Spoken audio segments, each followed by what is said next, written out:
السلام علیکم ورحمۃ اللہ وبرکاتہ۔ المودت گروپ کے تمام احباب ذی احتشام، سالکین عظام، طلباء اکرام، علماء اکرام، السلام علیکم ورحمۃ اللہ۔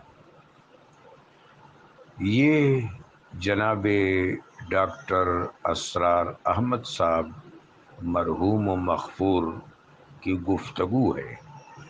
رب جلیل ان کو جنت میں اعلی مقام عطا فرمائے، آمین۔ اچھی گفتگو ہے۔ چند ایک چیزوں کو زیادہ واضح کرنا ضروری ہے۔ جو لوگ بہت زیادہ سنے جاتے ہیں، جن سے ایک خلق متاثر ہو، جن کے خوشہ چینوں کی تعداد زیادہ ہو، ان کا ہر گفتہ بہت زیادہ صحیح ہونا چاہیے۔ وہ حکایت آپ نے سنی ہوگی کہ امام صاحب رحمۃ اللہ علیہ، امام ابو حنیفہ جا رہے تھے، سامنے ایک نوجوان جا رہا تھا، بارش ہو چکی تھی تو پھسلن تھا زمین پہ۔ امام صاحب نے فرمایا کہ نوجوان احتیاط سے چلو، کہیں پھسل نہ جاؤ۔ تو ان نوجوان نے امام صاحب سے خطاب فرمایا کہ امام صاحب، میں پھسلوں گا تو میں پھسلوں گا نا، آپ اپنا خیال رکھیں، اگر آپ پھسل گئے تو آدھی دنیا پھسل جائے گی۔ یعنی بہت سے لوگ آپ کے فالوورز ہیں۔ تو ڈاکٹر صاحب بہت زیادہ سنے جانے والے شخص ہیں، ان کے احبا کی تعداد زیادہ ہے، اس لیے ان کی گفتگو میں صحت زیادہ ہونی چاہیے۔ جہاں تک روح کا معاملہ ہے، روح عالم امر میں ہویدا ہوئی۔ آپ سب کے علم میں یہ بات ہوگی، اور ہمارے اس گروپ پر اس بات پر گفتگو بھی ہوتی رہتی ہے کہ جب اللہ نے کن فرمایا، حرف سرمود اور لاہوت کے اعیان ثابتہ، اعیان خارجہ میں متشکل ہونا، ظہور یافتہ ہونا شروع ہوئے، تو سب سے پہلے تعین اول کا ظہور ہوا، نور اول کا۔ یہ میرے آقا و مولا صلی اللہ علیہ وآلہ وبارک وسلم ہے۔ پھر اس جوہر اور نور نے تبسیط فرمائی، باقی سب کچھ اس تبسیط کی برکت ہے۔ اب ان ابساط میں ایک بسط عالم امر ہے۔ روح عالم امر میں ہویدا ہوئی۔ روح کی ہویدگی جسم کی تخلیق کی طرح نہیں ہوتی۔ جسم پیدا ہوتا ہے، جسم کا توالد ہوتا ہے، جسم پیدا ہوتا ہے، روح ظہور پاتی ہے، ہویدا ہوتی ہے۔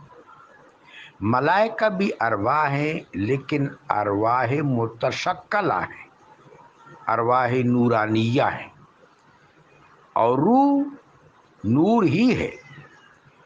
یہ جوہر نوری یعنی روح عالم امر میں ہویدا ہوئی، اور پھر اس نے تنزیل فرمائی، اس نے نزول فرمایا، اس نے حبوط فرمایا۔ عالم امر کا یہ زبدہ ہے، جس طرح قرآن عظیم میں آیا وَيَسْأَلُونَكَ عَنِ الرُّوحِ قُلِ الرُّوحُ مِنْ أَمْرِ رَبِّي۔ اے حبیب علیہ الصلاۃ والسلام، آپ سے روح کے متعلق پوچھتے ہیں، آپ فرما دیجئے روح میرے اللہ کا امر ہے۔ روح عالم امر کا نچوڑ ہے، زبدہ ہے۔ پھر یہ روح نیچے آئی عالم جبروت میں، یہ دوسرا عالم ہے، وہاں اس نے توانائی پائی۔ پھر تیسرے عالم میں گئی، عالم ملکوت، وہاں اس کو پاکیزگی حاصل ہوئی۔ کمال کی لطافت اور پاکیزگی اب وہاں سے عالم میثاق میں آئی۔ عالم میثاق میں روح کے اندر اتنی استطاعت پیدا ہو گئی تھی، عالم امر میں ہویدگی پا کر، عالم جبروت میں طاقت پا کر، عالم ملکوت میں پاکیزگی اور لطافت پا کر، کہ عالم میثاق میں اللہ نے اس سے گفتگو کی۔ رب جلیل نے اس عین خارجہ سے کلام کیا، روح نے اللہ سے اور خالق ارواح نے ارواح سے کلام فرمایا۔ یہ عالم میثاق۔ اب عالم میثاق میں اللہ کے کلام سے متکلم ہو کر شرف پا کر یہ روح اور نیچے آئی، یہ عالم مثال ہے۔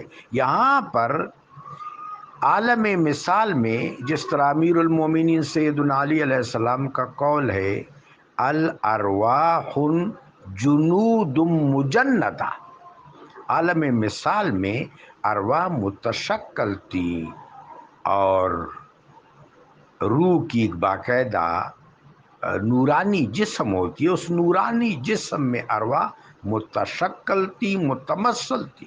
ان ارواح متشکلہ، ارواح متجندہ اور ارواح متمثلہ سے پھر اللہ نے ان کو اپنا دیدار کرایا۔ میثاق عالم میثاق میں ہوا، وہ کلام ہے، وہ قول و قرار ہے، وہ اور بات ہے۔ عالم مثال میں مزید ترقی ہوئی، حبوطی ترقی، کہ اللہ نے ارواح کو اپنا دیدار کرایا۔ الست بربکم قالوا بلی۔ اب امتنا اثنتین و احییتنا اثنتین، یہاں پر ارتحال مراد ہے، روح مرتی نہیں ہے۔ حکیم الامہ حضرت اقبال نے یہاں پر بڑی ڈسکوری کا مظاہرہ کیا ہے اور انہوں نے بہت خوب کہا ہے۔ ان کا وہ مصرع صوفیاء کرام، خاص طور پر شیخ اکبر کے ارشادات عالیہ کا نچوڑ ہے، حیات از ابتدا تا انتہا است، کہ حیات کی ابتدا ہوئی ہے پھر درمیان میں حیات کی انقطاع نہیں ہے، پھر یہ حیات ابد الآباد کی طرف جاتی ہے، حیات از ابتدا تا انتہا است۔ پھر یہ ارواح جو ہیں یہ وہاں سے عالم ناسوت میں اجسام و اجساد میں منتقل ہوئی، اور یہ جو اجسام و اجساد ہیں یہ الگ چیزیں نہیں ہیں، یہ عالم مثال ہی کا فیضان ہے، اس پر ایک دفعہ گفتگو ہو چکی ہے۔ اب یہ جو ہمارا وجود ہے، دنیا میں جتنے انسان ہیں سارے کے سارے ان وقائع کو، ان قرائن کو، ان الطاف کو، ان میثاق کو، ان دیداروں کو صحیح طرح یاد نہیں کر پاتے۔ اس کی کیا وجہ ہو سکتی؟ ہم قرآن عظیم میں دیکھتے ہیں کہ پتھر انبیاء سے کلام کرتے ہیں، کیا پتھر کا کلام ہر شخص سنتا ہے؟ پتھر تو ہر شخص سے کلام نہیں کرتا، درخت ہر شخص سے کلام نہیں کرتا، لیکن انبیاء سے کلام کرتا ہے۔ چیونٹی کی آواز اور گفتگو ہر شخص تو بالکل نہیں سمجھ سکتا، لیکن سیدنا سلیمان علیہ السلام سمجھ رہے ہیں۔ ہدہد کی زبان کوئی اور تو نہیں سمجھ سکتا، لیکن سیدنا سلیمان علیہ السلام سمجھ بھی رہے ہیں اور ان کو اپنا قاصد بھی بنا رہے ہیں، ان کو ذمہ داریاں بھی سونپ رہے ہیں۔ تو یہ ایک ایسی فریکوینسی ہے جو ہر کسی کو میسر نہیں ہے۔